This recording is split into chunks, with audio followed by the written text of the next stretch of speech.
അതിൽ പടവട്ടിക്കുന്നിൽ 4 പേരാണ് സൈന്യം കണ്ടെത്തുന്നത്. 2 പുരുഷന്മാരും 2 സ്ത്രീകളുമാണ്. പെൺകുട്ടിക്ക് കാലിൽ ഗുരുതര പരിക്കുണ്ട്.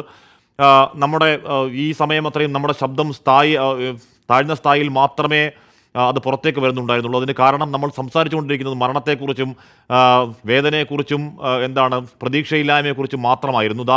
അതിൽ ശേഷം ഈ പറയുന്ന 3 നാളുകളിൽ ശബ്ദമുയർത്തി പറയാൻ തോന്നുന്ന ഒരു അസാധ്യമായ വാർത്ത, പ്രധാനപ്പെട്ട ഒരു വാർത്ത. 4 പേർ പടവട്ടിക്കുന്നിൽ ജീവനോടെ ഉണ്ടവിടെ എന്നുള്ളതാണ്. അവർ ഈ മേഖലയിൽ നിന്ന് കയറിപ്പോയവരാണെന്ന് പറഞ്ഞാൽ ഈ ഉരുൾപൊട്ടി ഡയറക്റ്റായി വീണ പ്രദേശങ്ങളിൽ ഒരുപക്ഷെ മനുഷ്യന്മാർ ഇനി ജീവനോടെ ഉണ്ടാകുമോ എന്നറിയില്ല.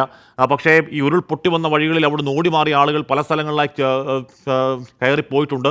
അവർക്ക് തിരികെ ഇറങ്ങി വരാൻ കഴിയാത്ത സാഹചര്യങ്ങൾ അവിടെയുണ്ട്. അവരുടെ എന്തായാലും ഫോണോ മറ്റ് സംവിധാനങ്ങളൊന്നും എന്തായാലും ഉണ്ടാവില്ലായിരിക്കും. അപ്പോൾ ഈ 4 പേർ പടവട്ടിക്കുന്നിൽ കയറി സുരക്ഷിതരായി നിൽക്കുകയായിരുന്നു. 4 നാളുകൾ എന്ന് പറഞ്ഞാൽ അവർക്ക് പട്ടിണിയുടെ നാളുകളായിരിക്കണം, അവർക്ക് എല്ലാ തരത്തിലും ഒന്നുമില്ലായ്മയുടെ നാളുകളായിരിക്കണം. അവരെ ബന്ധുക്കൾ പടവട്ടിക്കുന്നിൽ ഇവർ ഉണ്ടായേക്കാം എന്ന നിർദ്ദേശം നൽകുന്നത് പ്രകാരം അവിടെ പരിശോധനയ്ക്ക് എത്തുമ്പോൾ 4 പേരെ കണ്ടെത്തുന്നു. അതിലൊരു പെൺകുട്ടിക്ക് കാലിന് വലിയ ഗുരുതരമായ പരിക്കുകളുണ്ട്. ഈ 4 പേരെ അടക്കം റെസ്ക്യൂ ചെയ്യുകയാണ് ഇപ്പോൾ സൈന്യം.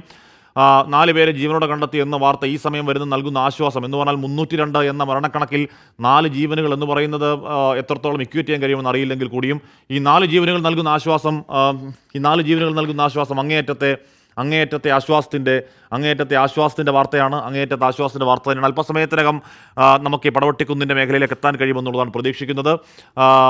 അവിടെ നേരത്തെ ഡ്രോൺ ദൃശ്യങ്ങളൊക്കെ നേരത്തെ പടവട്ടിക്കുന്നിൽ ഉണ്ടായിരുന്നത്. ഇവർ ഏത് മേഖലയിലാണ്, എങ്ങനെയാണ് അവർ കഴിയാൻ കഴിഞ്ഞത്, ഇത് പാറ അടക്കമുള്ള മേഖല തന്നെയാണോ, ഇത് മനുഷ്യവാസമുള്ള മേഖലയാണോ തുടങ്ങിയ കാര്യങ്ങളിൽ ഇനിയും മറുപടി വരേണ്ടതുണ്ട്. എന്തായാലും നമ്മൾ ഈ ദിവസങ്ങളിൽ കാണുന്ന അങ്ങേയറ്റത്തെ പരമവിനാശത്തിൻ്റെ ദൃശ്യങ്ങൾക്കിടയിൽ, ഏതെങ്കിലും തരത്തിൽ പ്രതീക്ഷയ്ക്ക് വകയില്ലാത്ത ദൃശ്യങ്ങൾക്കിടയിൽ, മരണത്തിൻ്റെ മാത്രം ദൃശ്യങ്ങൾക്കിടയിൽ, മരണത്തിൻ്റെ ബാക്കി പത്രങ്ങളുടെ ദൃശ്യങ്ങൾക്കിടയിൽ, ആ വാർത്തകൾക്കിടയിൽ ഇത്തരത്തിൽ 4 പേരെ രക്ഷിച്ചു എന്ന് പറയുന്ന ഈ വാർത്ത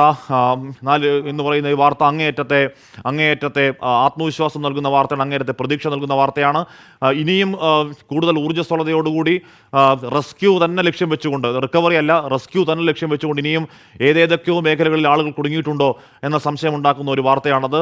ഇനിയും നമ്മൾ റെസ്ക്യൂ എന്ന് പറയുന്ന വാക്കിൻ്റെ ഒരു മനോഹാരിതയുണ്ട്, അത് രക്ഷപ്പെടുത്തലാണ്. റിക്കവറി എന്ന് പറഞ്ഞാൽ തിരയൽ മാത്രമാണ്, മൃതദേഹങ്ങൾ തിരഞ്ഞെടുക്കൽ മാത്രമാണ്. രണ്ടിനും അതിൻ്റെതായ പ്രാധാന്യമുണ്ട്. പക്ഷേ അതിന് റെസ്ക്യൂ എന്ന വാക്കിന് തന്നെയാണ് കൂടുതൽ മനോഹാരിത. ആ മനോഹരമായ റെസ്ക്യൂ എന്ന വാക്കിന് ഇനിയും പ്രസക്തിയുണ്ട്. ഈ പറയുന്ന 4 നാളുകൾക്ക് ശേഷവും അത് പ്രസക്തിയുണ്ട്. അതൊരു പക്ഷേ മണ്ണിനടിയിലാവില്ല, പാറയ്ക്കടിയിലാവില്ല.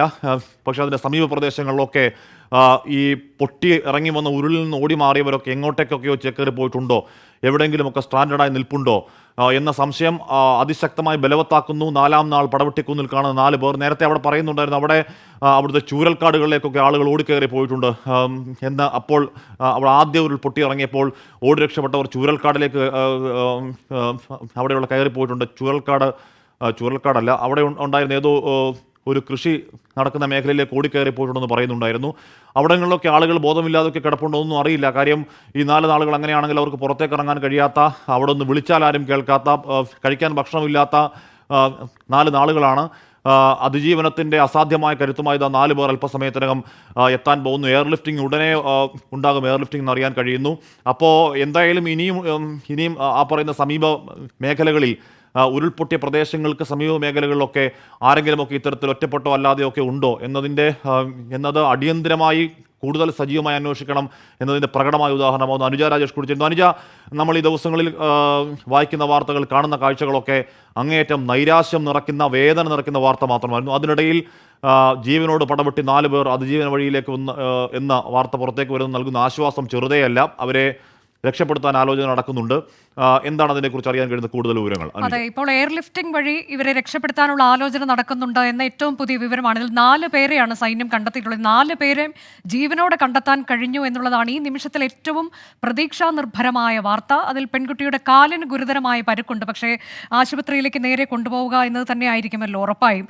ഇത് വെള്ളാർമല സ്കൂളിനോട് ചേർന്നുള്ള ഒരു മേഖലയാണ്. പക്ഷേ നിലവിൽ അങ്ങോട്ടേക്ക് റോഡ് ആക്സസ് ഇല്ല എന്നുള്ളതാണ്. എസ് വിജയകുമാർ ഈ മേഖല സന്ദർശിച്ചിട്ടുള്ള റിപ്പോർട്ടർ കൂടിയാണ്. വിജയകുമാർ ഇപ്പോൾ ഏറ്റവും പുതിയ വിവരങ്ങളുമായുണ്ട്. വിജയകുമാർ, എന്താണ് സൈന്യം നിലവിൽ ചെയ്യുന്ന? അവരുടെ അടുത്തേക്ക് എത്താൻ കഴിഞ്ഞിട്ടുണ്ടോ സൈന്യത്തിന്? അനുജ, നമ്മൾ രാവിലെ ഈ ഭാഗത്തേക്കാണ് വന്നത്.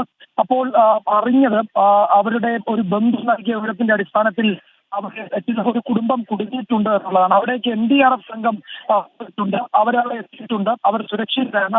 അവരെ താഴേക്ക് കൊണ്ടുവരും എന്നാണ് അറിയിച്ചിരിക്കുന്നത്. അവർക്ക് അവർ ഈ ഒറ്റ ഇൻഫോർമേഷൻ പറഞ്ഞോട്ടെ.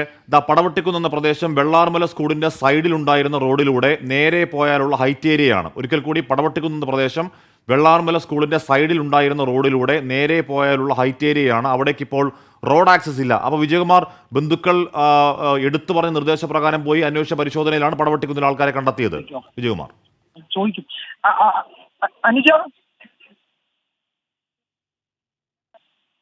അല്ല വിജയകുമാർ, ഞാൻ ഈ പടവട്ടിക്കുന്ന ഹാഷ്മി ഒരു സെക്കൻഡ് ഞാൻ ഇത് ഈ കുടുംബത്തിന്റെ പ്രശ്നങ്ങൾ, അതായത് കുടുംബത്തോടെ ഒറ്റപ്പെട്ടു എന്ന വിവരം NDRFനെ അറിയിച്ച ആ കുടുംബത്തിലെ ഒരു ബന്ധു, പേര് പറയുമോ?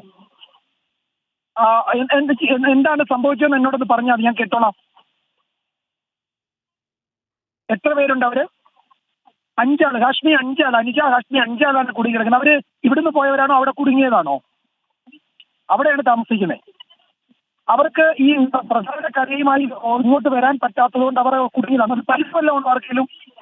അവർക്ക് പരിക്കൊന്നുമില്ല. വിജയകുമാർ, അവരുടെ പേര് വിവരങ്ങൾ കൂടി ഒന്ന് ചോദിച്ചറിയാമോ? പേര് പറയാമോ അവരുടെ പേര്? ജോണും ആണല്ലേ? ജോണും ആരൊക്കെയാ? ജോമോള് 5 പേർ എന്നുള്ളതാണ്. ഇപ്പോ വിജയകുമാർ, നമുക്കിതിൽ കൺഫർമേഷൻ കിട്ടേണ്ടത് 5 പേരെ കണ്ടെത്തിയിട്ടുണ്ടോ എന്നതാണോ, അതോ 4 പേരെയാണോ കണ്ടെത്തിയിട്ടുള്ളത്? 5 പേരുണ്ട് എന്നാണ് പറയുന്നത്. അതിൽ ജോണും ജോമോളും പിന്നെ അവരുടെ മക്കളും, ജോണും ജോമോളും കുടുംബനാഥയും മക്കളും എന്നുള്ളതാണ് ഇവിടെ എത്തിയിരിക്കുന്ന വിവരം. അവർക്ക് കാര്യം പ്രശ്നങ്ങളില്ല എന്നാണ് നമ്മൾ അറിഞ്ഞത്. അതിൽ വിജയകുമാർ, 5 പേരെ രക്ഷപ്പെടുത്തിയെന്നാണോ? 5 പേരെയും ജീവനോടെ രക്ഷപ്പെടുത്തിയെന്നല്ലേ? ഞാൻ പറയാം 5 പേരെ രക്ഷപ്പെടുത്തി. അവർക്ക് കാര്യമായ പ്രശ്നങ്ങളില്ല. അവർ ഈ ഉരുൾപൊട്ടൽ നേരിട്ട് ബാധിച്ച മേഖലയല്ല, അതിന്റെ താഴ്വാരത്താണ് നാശമുണ്ടാക്കിയത്. അവർക്ക് പ്രധാന മേഖലയുമായി അവർക്ക് അതിലേക്ക് വരാൻ പറ്റുമായിരുന്നില്ല. ഇപ്പോഴും അതിലേക്ക് കാര്യമായ വഴിയോ മറ്റോ ഇല്ല. അതുകൊണ്ട് അവരവിടെ കുടുങ്ങിയതാണ്. അവർ കുടുങ്ങിയവരും ബന്ധുക്കളാണ് അറിയിച്ചത്. അതനുസരിച്ച് NDRF സംഘം അവിടെ എത്തി. അവരെ കണ്ടു. അവരെ വഴിയുണ്ടെങ്കിൽ ആ വഴിയിലൂടെ താഴേക്ക് കൊണ്ടുവരാനാണ് നോക്കുന്നത്. അതല്ല, ഇനി മറ്റു മാർഗങ്ങൾ വേണമെങ്കിൽ അത് ആലോചിക്കും. ഇതാണ് താഴെ നമുക്ക് കിട്ടിയ വിവരം. ഇത് ഈ സ്കൂളിനടുത്തുള്ള സ്ഥലമല്ല. സ്കൂളിന്റെ അവിടെ നിന്ന് ഏതാണ്ട് ഒരു 4-5 കിലോമീറ്റർ നേരെ പഴയ സ്കൂൾ റോഡിലൂടെ മുന്നോട്ട് നടക്കണം. അത് നടക്കുമ്പോഴാണ് അതിന്റെ താഴ്വാരം, അതായത് ഈ പടവട്ടിക്കുന്നിലെ താഴ്വാരത്തെത്തുന്നത്. ആ താഴ്വാരത്തോട്ട് ലെഫ്റ്റിലേക്ക് പോകുമ്പോഴാണ് മുണ്ടക്കൈ, മട്ട് തുടങ്ങിയ സ്ഥലങ്ങളുള്ളത്. അത് നേരെ ഇവിടുന്ന് ഒരു കൃഷിയിടമാണ്. ആ കൃഷിയിടം കവുങ്ങ്, തെങ്ങ് ഒക്കെ കൃഷി ചെയ്യുന്ന കർഷകർ താമസിക്കുന്ന ജനവാസ മേഖലയിൽ ഏതാണ്ട് 2-3 കിലോമീറ്റർ അകത്തേക്ക് പോകാം എന്നാണ് ഞാൻ മനസ്സിലാക്കുന്നത്. അവിടേക്ക് NDRF പോയിരുന്നു. സിഗ്നൽ തകരാറ് വീണ്ടും വരുന്നു. വിജയകുമാർ, എന്തായാലും 5 പേർ ജീവനോടെ ഉണ്ടെന്ന് പറയുകയാണ്. കണ്ടെത്തിയത് പടവട്ടിക്കുന്നിലാണ് 5 പേരെയും കണ്ടെത്തിയത്. 4 പേരെ രക്ഷപ്പെടുത്തി എന്നുള്ളത് ആദ്യം വന്ന വിവരം. എന്നാൽ ഇവർ ഈ പടവട്ടിക്കുന്നിലാണ് ഈ കുടുംബം താമസിക്കുന്നത്. അതൊരു കൃഷിമേഖലയാണ് എന്ന് പറയുന്നത്. ജോണിന്റെയും കുടുംബത്തെയും അവിടെ ഉണ്ട് എന്ന വിവരം നൽകിയ ആൾ ജോണും ജോമോളും അല്ലേ? ജോണും ജോമോളും അവരുടെ മക്കളും ഒക്കെ ആയിരിക്കണം. അതിലെ പെൺകുട്ടിക്കായിരിക്കണം കാലിന് പരിക്ക്. അപ്പോൾ ആ വിവരം നൽകിയ ആൾ വിജയകുമാറിനോട് സംസാരിക്കുകയായിരുന്നു. അവർ 5 പേരുണ്ടെന്ന് പറഞ്ഞ് 5 പേരും ജീവനോടുകൂടി എത്തിയിട്ടുണ്ട്. നേരത്തെയൊക്കെ പറഞ്ഞതുപോലെ നമ്മൾ മൃതദേഹങ്ങളെപ്പറ്റി, മൃതദേഹ ഭാഗങ്ങളെപ്പറ്റി മാത്രം കേട്ടിരുന്ന ഈ ദിവസങ്ങളിൽ ഈ വരുന്ന വാർത്ത മനുഷ്യർക്കുണ്ടാക്കുന്ന ആശ്വാസം അത് ചെറുതേ അല്ലെന്ന് പറയേണ്ടി വരും. അതിന് ഉരുൾപൊട്ടൽ നേരിട്ട് ബാധിച്ച മേഖലയിലാണെങ്കിലും അല്ലെങ്കിലും ആ മേഖലയിൽ ഇപ്പോഴും മനുഷ്യരുണ്ട്. ആ മനുഷ്യർ ഇപ്പോഴും സഹായം ആരൊക്കെയോ എവിടെയൊക്കെയോ ഉണ്ട് എന്ന തോന്നൽ ഈ 302 എന്ന മരണക്കണക്കിന് മുന്നിൽ നിൽക്കുമ്പോൾ നമുക്ക് നൽകുന്ന ആശ്വാസം ചെറുതല്ല. അവരെ രക്ഷപ്പെടുത്തി എത്തിക്കുന്നു എന്നാണ് അറിയാൻ കഴിയുന്നത്. അവിടെ ആ റോഡ് ആക്സസ് ഇപ്പോൾ ഇല്ല, അതെല്ലാം പൊളിഞ്ഞു പോയിരിക്കുകയാണ്. അപ്പോൾ അവിടെ അക്ഷരാർത്ഥത്തിൽ അവരവിടെ കുടുങ്ങിക്കിടക്കുകയായിരുന്നു. ഏതോ ക്യാമ്പിലുള്ള ഒരാളോ അല്ലാത്ത ഒരാളോ നൽകിയ സൂചന പ്രകാരമാണ് ഇവർ പടവട്ടിക്കുന്നു എന്ന് പറഞ്ഞ പ്രദേശത്തെ ആളുകൾ അവരവിടെയാണ് താമസിക്കുന്നത്. അവർക്ക് പക്ഷേ ഫോണിൽ വിളിക്കാനൊന്നും ഒരുപക്ഷെ കഴിഞ്ഞിട്ടുണ്ടാവില്ല. ആ മേഖലയിൽ കറണ്ടൊന്നും ഉണ്ടാവില്ല. എന്തായാലും കറണ്ട് ദീർഘനാളായി തന്നെ ഇല്ല. പ്രത്യേകിച്ച് അത്തരം വലിയ ഉരുൾപൊട്ടൽ ഇനി കറണ്ട് ഉണ്ടെങ്കിൽ തന്നെ ആ കറണ്ട് പോകാനേ സാധ്യതയുള്ളൂ. ഒരു സ്ത്രീയുടെ കാലിന്, പെൺകുട്ടിയാണോ സ്ത്രീയാണോ, ഒരു പെൺകുട്ടിയുടെ കാലിന് നല്ല പരിക്കുണ്ട്. അവരെ എയർ റെസ്ക്യൂ ആണ് ഇപ്പോൾ ആലോചിക്കുന്നത്. സഹായത്തെ രക്ഷിച്ചുവെന്ന് ഇപ്പോൾ സൈന്യം പറയുകയാണ്. രക്ഷപ്പെട്ടവരിൽ ഒരു സ്ത്രീയുടെ കാലിലാണ് പരിക്ക് ഉള്ളത്. എന്തായാലും ഒരു വലിയ നെടുവീർപ്പ് തരുന്ന വാർത്ത തന്നെയാണത്. 302 എന്നുള്ള മരണസംഖ്യയിൽ പകച്ചു നിൽക്കുന്ന നമ്മൾക്ക് പ്രത്യാശയോടെ ഒരു ചെറിയ വെളിച്ചം ദൂരെ എവിടെയൊക്കെ ഉണ്ട് എന്ന് പ്രതീക്ഷ നൽകുന്ന ഒരു വാർത്തയാണ്. അനുജ.